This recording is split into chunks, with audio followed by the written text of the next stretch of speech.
Honorable members, we now give opportunity to the minister responsible for finance to be heard in defense.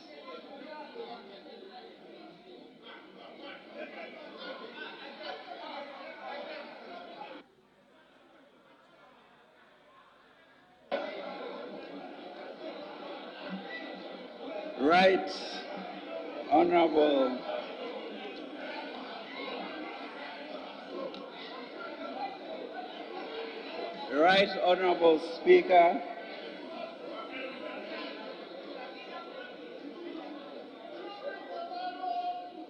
let me first thank you and members of this Honorable House for the opportunity to contribute to this debate. The grounds and allegations that have been brought against me in this historic censure.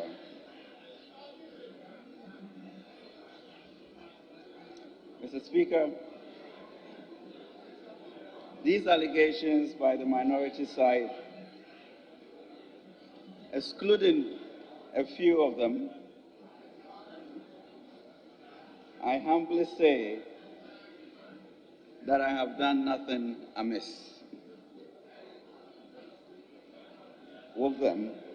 Mr. Speaker, this censure has done some good in advancing our democracy, as we would hope that in future such censures will have more thoroughness, will be less politically motivated. Mr. Speaker, the allegations are what they say, and I have really very little more to answer after all the answers that I gave at the committee meeting. For I tell you, Mr. Speaker, that even if I said I am innocent, they will not believe me. And if I ask for truth and proof, they will not be able to answer that. I have committed no crime. Mr. Speaker,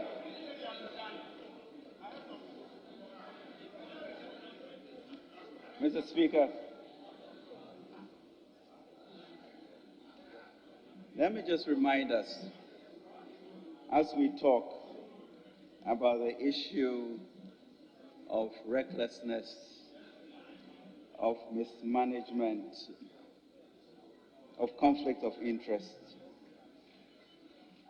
and also remind ourselves of our COVID experience, of our Ukraine war, and Mr. Speaker, ask ourselves the lack of recklessness, the mismanagement, and the lack of these events. I'll ask my colleague who used to be at the ministry, what happened in 2015 for them to run to the IMF? No recklessness, no mismanagement, no COVID, no Ukraine war. And Mr. Speaker, President Akufo-Addo's government had to then come and bail them out. And we did so successfully. Mr. Speaker,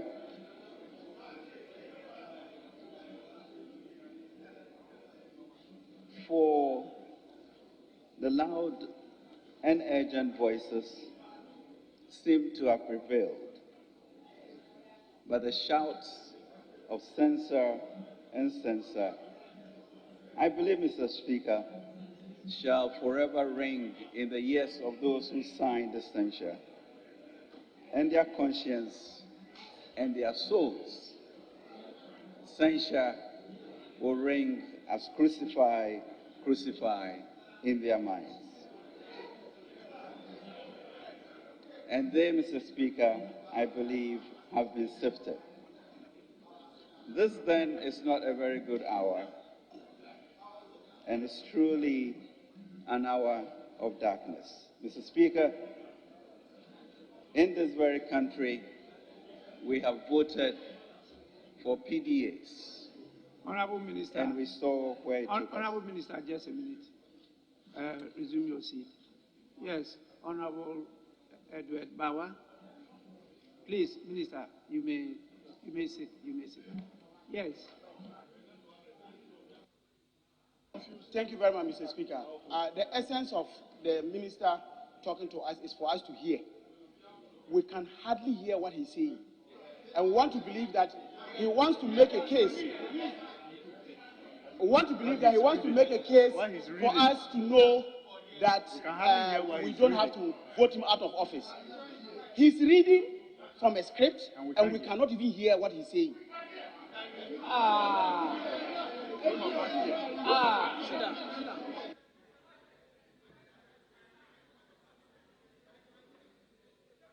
Honorable Edward Bawa, you have made a good point, but if you can't hear, how do you know he's reading?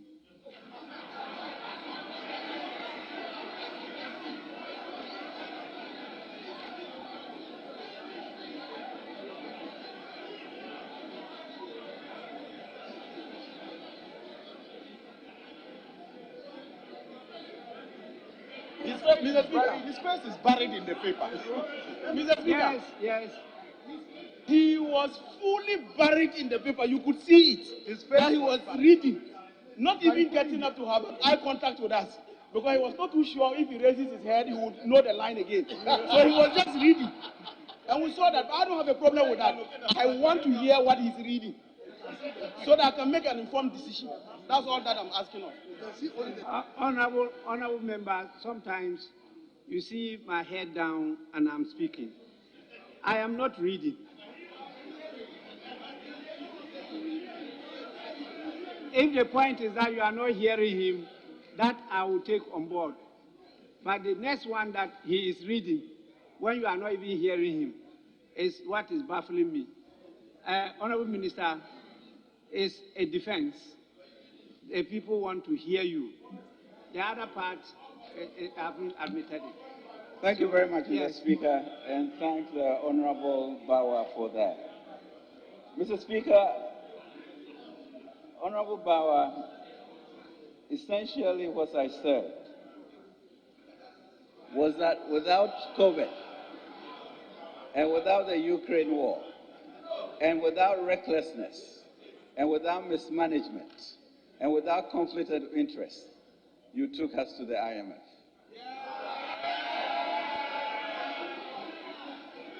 So my honorable colleague who was in the ministry should explain to us